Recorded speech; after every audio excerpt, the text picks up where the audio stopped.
ფოლკლორის სახელმწიფო ცენტრმა საქმიანობის 3 წლიანი ანგარიში წარადგინა. ცენტრის მუშაობის ერთ-ერთ მნიშვნელოვანი მიღწევად საალუტბარო სკოლების გახსნა მიიჩნევა. ასევე აღსანიშნავია ქართული საგალობლების სანოტო ხელნაწერების სრულიად გაციფრება და ქართული საგალობლების ანთოლოგიის რამდენიმე ტომეულად გამოცემა. ამ სფეროში გაწეული სამუშაო კულტურისა და ძეგლთა დაცვის მინისტრმა მიხეილ გიორგაძემ და ფოლკლორის სფეროს წარმომადგენლებმა შეაფასეს.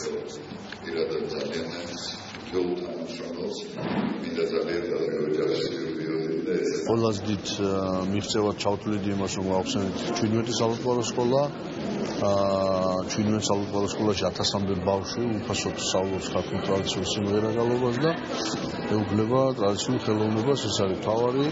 ჩვენი აზრით ჩავატარეთ ძალიან მნიშვნელოვანი და საჭირო ფესტივალი და ეროვნული ფესტივალი. მინდა ასევე აღვნიშნო უდიდესი პროექტი, რომელიც ქართული საგალობლების ხელნაწერების დიგიტალიზაციას ეხება და ჩვენ გვექნება მომავალ წელს ერთიანი ელექტრონული ბაზა, რაც ჩემი ხმარწმენით ფასდაუდებელი არის სწორედ ამ დარგი სფეროს განვითარებისთვის.